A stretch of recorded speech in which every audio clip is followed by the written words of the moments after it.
conspiracy can deal with exposure. Once the truth is out and the people understand, then they have problems. And I am saying that the power of any government is in people. If you understand that symbols and emblems and things that we see every day are like the letters of an alphabet, if you put them together, they tell a story.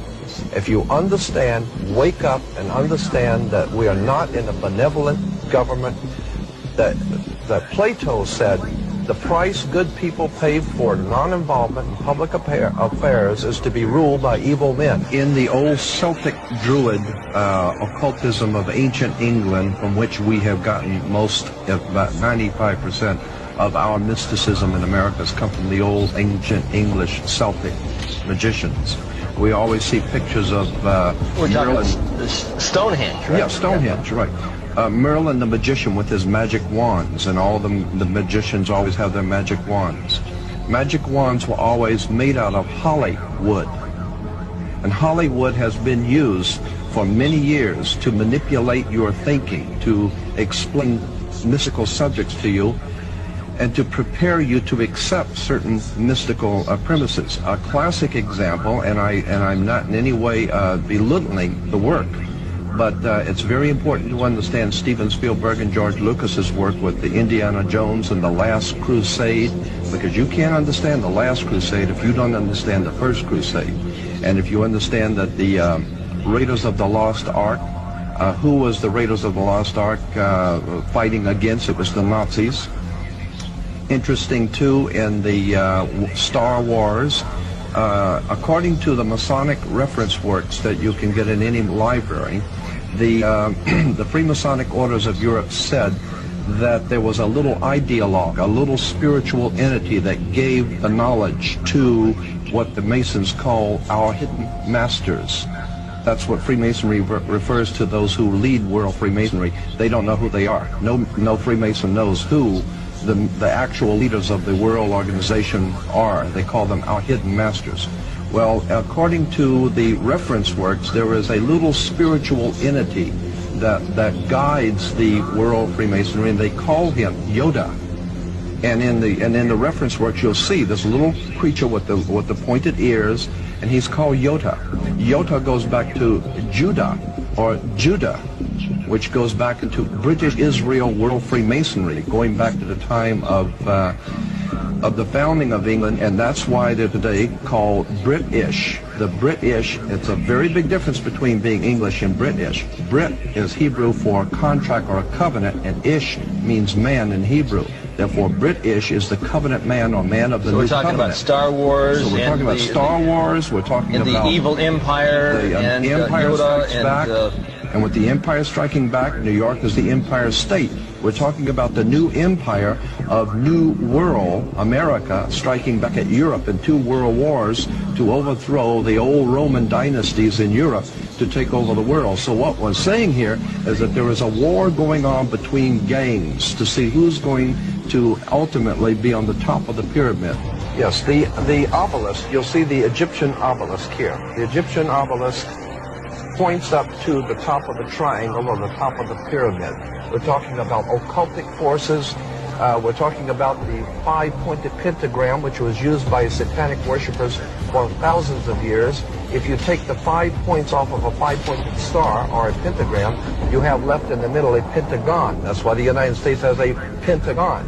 The pentagon is directed toward the North Star because, according to the ancient Babylonians, that's where you gathered power from the gods of the North in war. We're talking about sex, drugs, rock and roll, violence. We're talking about a concerted effort to manipulate the human beings of this country into a new order and a new world, and the people are going along with it, docile, and have not the faintest idea. And it says Novus Ordo Seclorum. That's on that really interests me. The term seclorum. You said earlier that meant secular. Now, doesn't that secular really mean more than Well, these people think of themselves as God.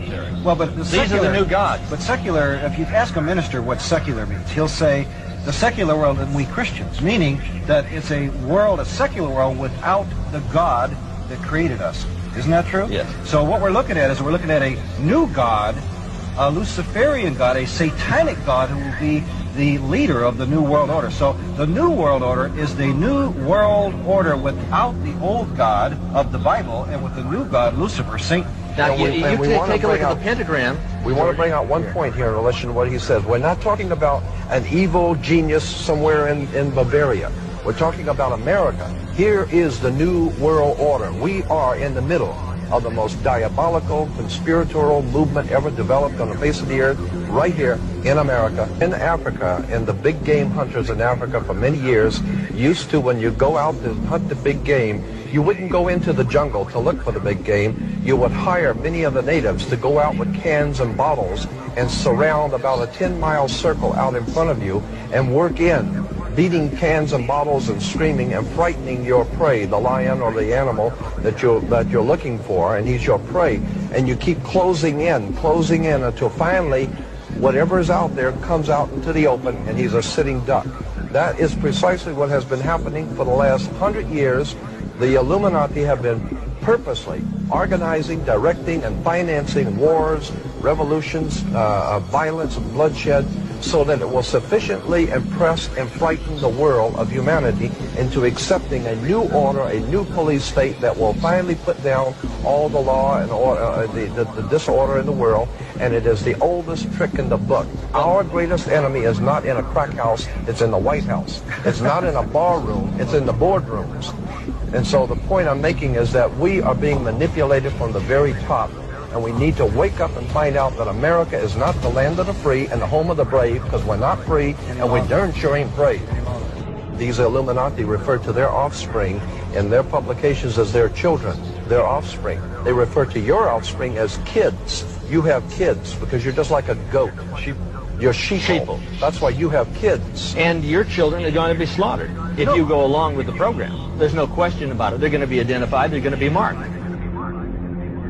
They want it all. There isn't anything that you've got that they're not planning on taking away. They want your children, your wife, your family, your home, everything. They want it all. And if we don't understand this, we've got to wake up. We have to incite a revelation to avoid a revolution. If we follow the other sheep, we will certainly be led to the slaughter. Never in the annals of human history has so few done so much so often to rape, rob, and ravish so many as the warlords and the warlocks of Wall Street and Washington. We're talking about a global government that's in existence right now. We're not talking about a nation that is going, we're talking about a nation that is gone. We do not control the government of the United States of America. The United States of America is controlled by this evil arc. They control the money system. They control the State Department. They control the presidency.